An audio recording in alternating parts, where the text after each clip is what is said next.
Hello, hello, hello, hello, my dear Capricorn. Kumusta po kayo? This is going to be your first 15 days of August. This is from August 1 hanggang August 15, 2025, and this is a general reading. So reminder, my dear, munting paalala lamang po na ang gagawin natin ngayon ay general reading. So hindi po ito 100% na magre-resonate para sa ating lahat. So please, my dear, lower your expectation pagdating po sa mga general reading. And my dear, sa mga oras na pinapanood mo ito, my dear, gusto ko lang i-announce na ang ating private reading ay nagbabalik na.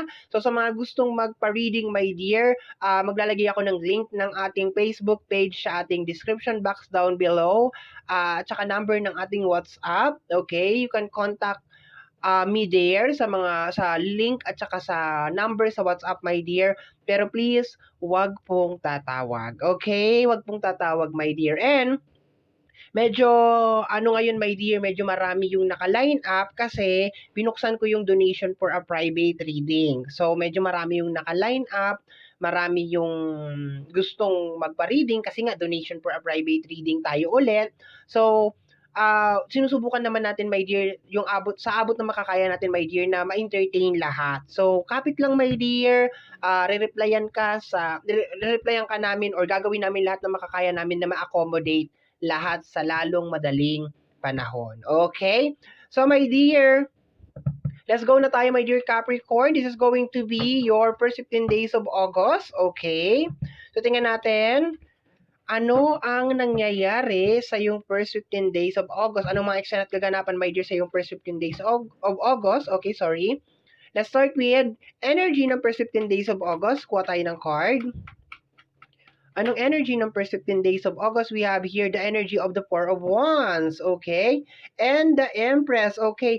Bunga ng iyong mga paghihirap, my dear, okay? So nakukuha ko dito, my dear, meron kayo pagse-celebrate, my dear. Meron akong nakukuha na parang fruit of your labor. For some of you, my dear, yung mga pinaghirapan ninyo o yung mga bagay na inumpisahan ninyo, my dear, is dahan-dahan mo nang nakikita, my dear, yung iyong result. Nakikita mo, my dear, yung bunga ng iyong paghihirap. Yun na nakukuha ko dito, my dear. Sa Empress, my dear, is energy din, my dear, ng pagbubuntis. Okay? So, for some of you, baka makareceive ng balita na kayo ay buntis or nagdadalang tao, my dear. So, blessing yon, success, maganda, my dear, yung energy.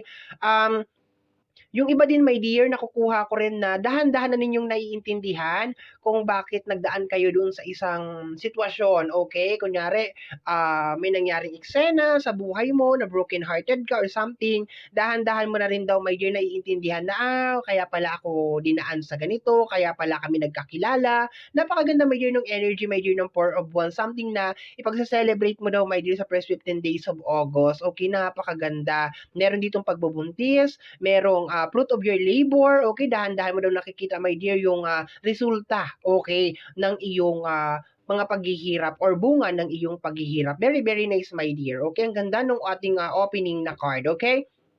So, tingnan natin, my dear, sa area ng iyong kaperahan. Okay, punta na tayo sa money area. Capricorn, money area. Tingnan natin, my dear. Capricorn, money area. Tingnan natin ang iyong kadatungan. First 15 days of August, Capricorn. Tingnan natin, my dear. Okay, oops. Okay. Wow, okay. Isang card lang, my dear. Hindi ko nababasahin tong isa.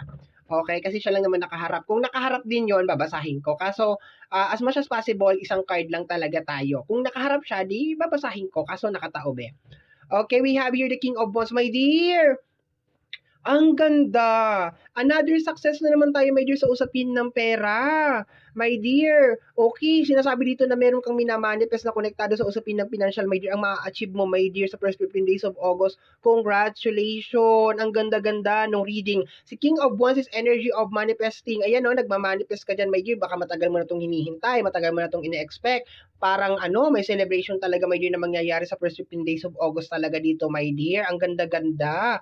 Okay. Kunyari, nag-expect ka ng pera, meron kang hinihintay na promotion, meron kang hinihintay na bonus, magbabayad si ganito, or basta may kinalaman sa usapin ng pera, my dear. Kasi parang ang pakiramdam ko, matagal mo na itong minamanifest sa energy ng King of Wands, okay? So, ang ganda ng iyong kaperahan, my dear. So, let's go tayo, my dear, sa area ng iyong love. Okay, punta tayo sa love. Capricorn, area ng love. Anong nangyayari? First 15 days of August sa ating my dear Capricorn, area of love. Okay, tingnan natin my dear. What is going on? Anong nangyayari sa'yong, okay. We have here the 10 of sword. Okay. So, meron ka daw malalaman, my dear. Kasi ang 10 of sword is, parang discovery, okay? Parang meron kang malalaman, my dear. The 10 of the 5 of wands, okay? Kasama nga dito 5 of wands. Magugulo ako, bakit? Okay? So, teka lang. Nadidistract kasi ako nitong kandilang to. Sabi ko, mamamatay ito. Teka lang, i-ano lang natin para, 'di ba? Sabi ko mamamatay yung kandila, hindi pwedeng mamatay yung kandila. Okay. So, dito my dear sa area ng love, okay. Malalaman mo na my dear kung meron ka daw malalaman sa energy ng Ten of Swords eh. Okay, parang ano siya my dear, alam mo yung parang ang tagal mo nang tinatanong my dear o iniisip mo my dear, bakit kaya, kasi this is the Five of Wands, bakit kaya lagi siyang kontrabida? Kasi ang Five of Wands connected yan sa energy ng away o hindi pagkakaunawan. Bakit kaya ganun siya? Bakit kaya hindi siya supportive?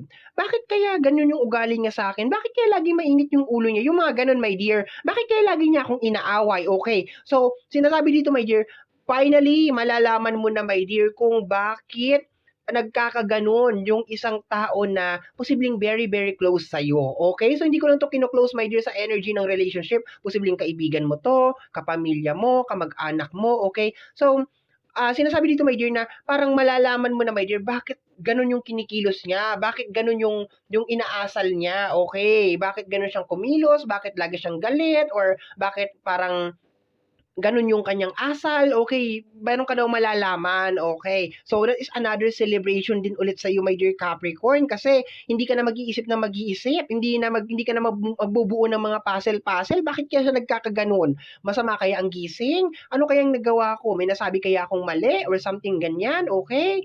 So, malalaman mo na daw, my dear, yung totoong dahilan ng kanyang ugali kung bakit siya nagkakaganon, okay? So, tingnan natin, my dear Capricorn. Let's go na tayo sa next card, okay?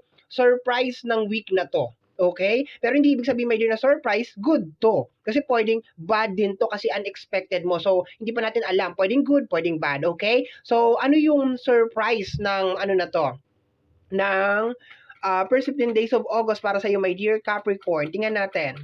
Let me see. Anong surprise sa iyo, my dear, ng first 15 days of August? Okay, eto na. We have here the Two of Pentacles. Okay. And the Lovers. Okay. So, unexpected, my dear, na tao. Okay, unexpected na tao, my dear, ang darating. Okay, hindi mo inaasahan. Out of nowhere. Ang tutulungan ka, my dear, konektado sa usapin ng pinansyal. Okay. Ayan, oh. Parang makaka-receive ka daw dito, my dear, ng help galing sa isang tao, okay? Ayoko i-conclude, my dear, na this is somebody na parang very special. Pero nakukuha ko, my dear, kasi may lovers dito, my dear. Pero parang pakiramdam ko, parang lagi kayo nag-uusap, parang ganon, okay? So, makaka-receive ka daw doon tulong sa kanya, posibleng bibigyan ka ng pera nito, my dear. Sabi ko nga parang meron ka talaga marireceive na pera, my dear, eh. So, yun ang nakukuha ko talaga. Parang, lalo dito sa money na ito, my dear, parang meron ka marireceive, meron ka matatanggap. Di ba nabanggit ko kanina sa unahan pa lang ng video natin, parang meron kang unexpected na marireceive na pera. So, yun na daw, my dear, yung surprise. Meron kang unexpected na blessing, my dear, sa first 15 days of August. Very, very nice. Ang ganda. Okay? So, let's go na tayo, my dear, sa pinaka-last na card. Okay? Message ng ating mga spirit guide para sa iyo, my dear Capricorn. Anong gustong sabihin sa iyo, my dear, ng ating mga spirit guide? Last card, okay? Anong gustong sabihin sa iyo ng ating mga spirit guide? We have here the Two of Wands. Okay. Ang partner ng ating Two of Wands is the Lovers. Okay, my dear. Sabi ng ating mga spirit guide, okay, parang kinakailangan mong pag-aralan, my dear. Okay. Ang mga decision making na nagbukas na ang ating ilaw. Sige, continue tayo, my dear, okay? So, sinasabi dito, my dear, na kasi may automatic tayo na ilaw na nagbubukas pag nagdidilim na yung solar. Okay, pasensya na kayo kung medyo nagbago yung ating ambience. Pero continue lang tayo sa reading natin, my dear. Tuloy ang reading, okay? So, ang nakukuha ko dito, my dear, is, ayan. So, kailangan mong pag-aralan pa rin, my dear, yung mga decision making mo, my dear, sa araw na to. And at the same time, parang sa tao din, my dear, no? Nakukuha ko dito more on balance lang din sa tao, sa mga pakikinig, okay? Huwag masyadong magtitiwala, huwag masyadong, yung mga ganun na nakukuha ko dito, my dear. Lalo na to, my dear, itong unexpected na blessing, okay? Ayoko naman, my dear, na parang bigyan ng masamang mali siya, my dear, na nagbigay siya ng pera. Di ba? May nagbigay sa'yo ng pera. Pero, di ba, alamin mo rin, my dear, kung ano yung kapalit. Eh, kung walang kapalit, eh di okay. Kung merong kapalit, at least, di ba, alam mo kung ano yung kapalit, ano yung gagawin mo kapalit ng pera na yun. Kasi, di ba, I just hope, my dear, na walang kapalit itong marireceive mo na pera galing dito sa tao na ito. Kasi I can feel talaga, my dear, na parang meron talagang gustong tumulong sa'yo, parang meron gustong magbigay ng pera sa'yo, my dear. Pero dapat, my dear, maging mapag-obserba ka daw, my dear, yun na nakukuha. Kasi hindi na bago tong card na to eh, hindi siya na-change, okay? So, obserbahan mo, my dear. Tingnan mo, my dear, kung ano daw yung totoong intention sa'yo ng mga tao sa paligid mo. Mamaya, pinapainang ka lang, my dear, ng maliit na isda para mahuli yung mas malaki pang isda. Di ba? Yung mga ganun. Mamaya, hinuhuli lang pala yung loob mo. Yung mga ganon, di ba? So, hindi ko rin alam kung siya din ba yung madidiscover mo dito kasi sabi meron ka na madidiscover na energy sa isa sa sa iyong love, sa iyong area, meron ka malalaman, meron confirmation, parang ganon. Pero focus lang tayo may dito sa message ng ating mga spirit guys. Sinasabi dito, my dear Capricorn, na pag-aralan mo yung mga decision making mo, my dear, sa mga araw na ito, and at the same time, maging mapangilatis, my dear, maging mapagmatsyag, alamin kung anong totoong intention ng mga tao na lalapit sa iyo, my dear, sa mga araw na ito. Okay? Kasi baka yung iba dyan ay mapagbalat kayo lamang. Okay? So, my dear Capricorn, ito po ang ating reading para sa yung first 15 days of August. Somehow, my dear, kung nagustuhan mo ang ating reading, don't forget to subscribe. Pag-click, my dear, ang notification bell para ma-update ka every time na meron tayong mga bagong uploads. And free to like, free to share, free to comment sa lahat po ng ating mga videos. Once again, my name is RJ, also known as Apo J. Maraming salamat po, and until next time, bye-bye. Thank you, my dear.